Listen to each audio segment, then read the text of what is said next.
Bonjour, dans ce deuxième module, nous allons découvrir rapidement une présentation générale de Microsoft PowerPoint 365 pour le Mac. Alors, programme PowerPoint, pourquoi faire? Nous verrons l'interface de PowerPoint, nous verrons les onglets et les barres d'onglets et les barres de menu. C'est fait dans le cadre des ateliers du CILAC. Et là, ici, j'utilise une nouvelle fonctionnalité, enfin qui existe déjà depuis quelques années, qui est la caméo pour enregistrer en direct dans une présentation PowerPoint. Alors, l'interface de PowerPoint pour Mac, là c'est une diapositive qu'on a déjà vue. Alors donc dans une diapositive de PowerPoint, on a ici les onglets. Donc accueil, insertion, dessin, création, transition, etc.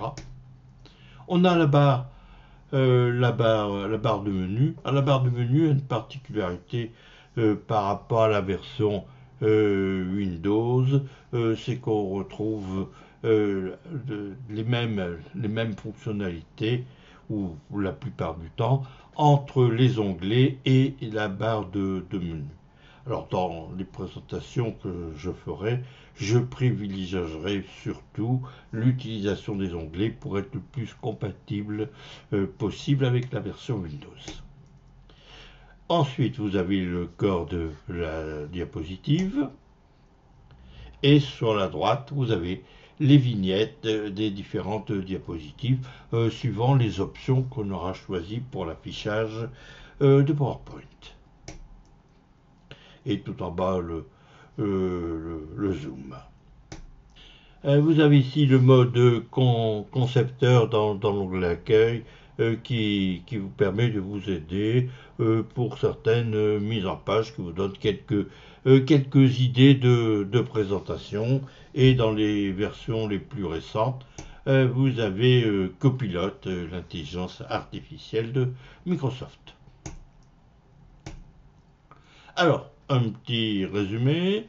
Donc vous avez donc la barre de menu, les outils généraux, les onglets, et là en particulier l'onglet accueil, c'est l'onglet qu'on utilisera le plus souvent. Alors voyons quelques onglets de façon très générale, sachant qu'on verra en détail et on reverra les onglets chaque fois qu'on en aura besoin pour les créations de nos diapositives. Bon, on a un problème souvent lorsqu'on présente des copies d'écran, même sur des grands écrans de 65 pouces, que ce n'est pas très visible pour certains participants. Donc là, on peut, par exemple, éclater ici la barre de l'onglet accueil de façon à ce que ce soit beaucoup plus visible. Et ensuite, le moment venu, vous pouvez détailler une partie de cet onglet accueil. Et là, donc, pour les versions les plus récentes, vous avez en plus Copilot. Bon, le concepteur existe déjà depuis pas mal de temps. Ensuite, vous avez l'onglet Insertion. Et le tout dernier qu'on a utilisé tout à l'heure, c'est Cameo.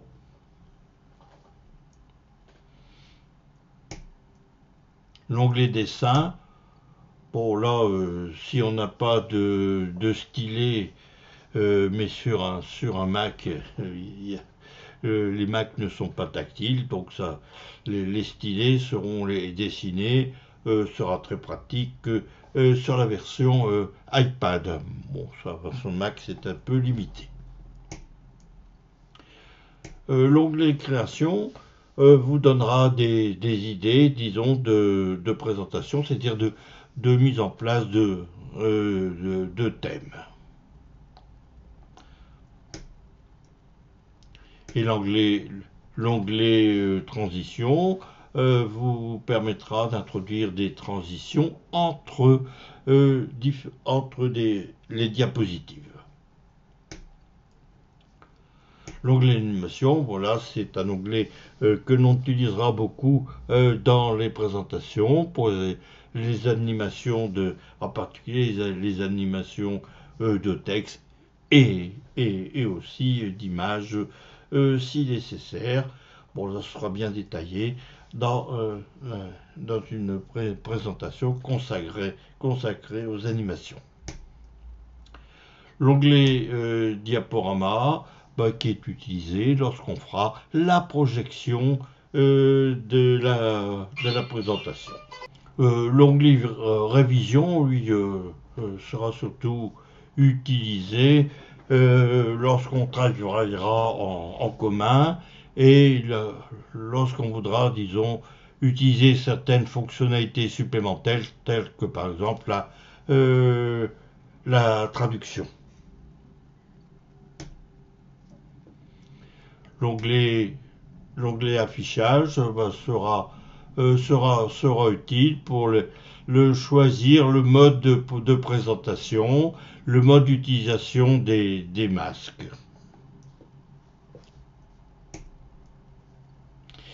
Et dans certains cas, vous aurez des onglets contextuels. Là, ici, par exemple, c'est l'onglet contextuel, format d'image. Après, le format de l'onglet contextuel peut être un peu différent suivant la taille de l'écran. Donc là, ici, c'est un onglet contextuel, format d'image pour un écran de 14 pouces. Et là, ici, c'est format de l'image pour un écran de 27 pouces. Bon, c'est surtout disons des commentaires supplémentaires que l'on aura par rapport à l'image.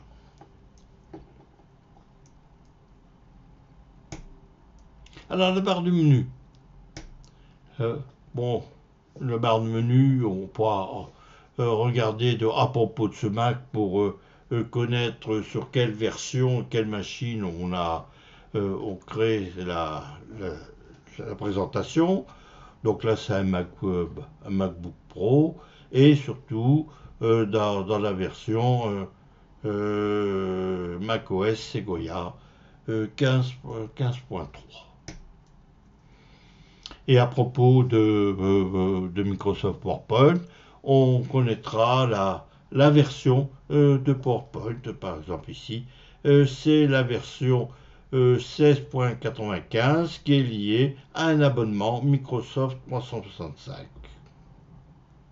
Alors au niveau du menu fichier, c'est le menu qu'on utilisera le plus souvent.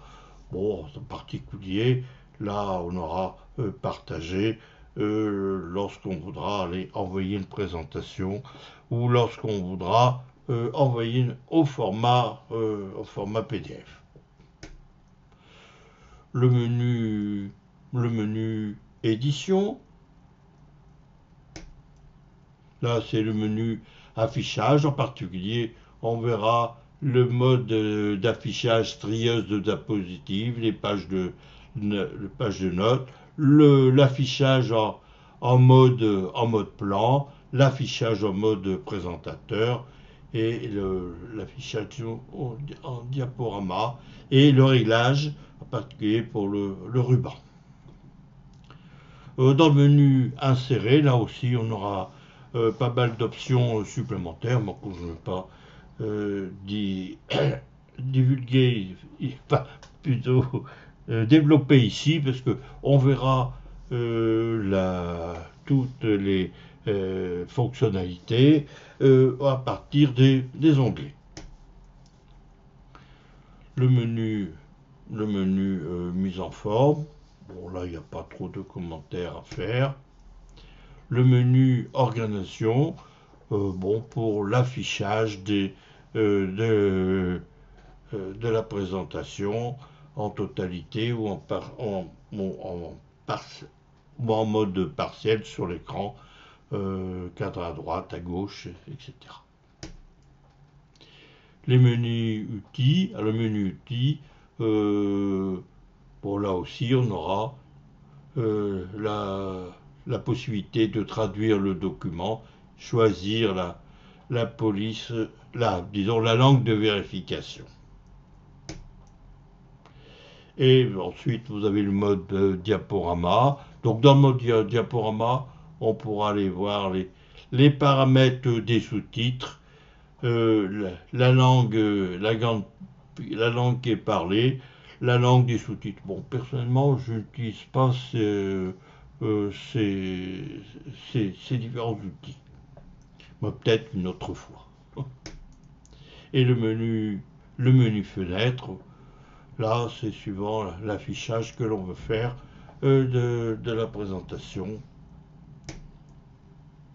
Et dans le menu aide, on a d'une part la recherche de mise à jour et la possibilité de mettre à jour en totalité ou uniquement pour une application. Et vous avez le menu aide qui peut vous être utile certainement lorsque vous posez quelques questions quant à l'utilisation de PowerPoint. Voilà, ceci termine une présentation très rapide de l'interface, comme je dis, qui sera plus détaillée chaque fois qu'on en aura besoin. Alors pour suivre, vous avez les listes à puces et l'introduction de zones de texte. Je vous remercie pour votre attention et je vous dis à bientôt.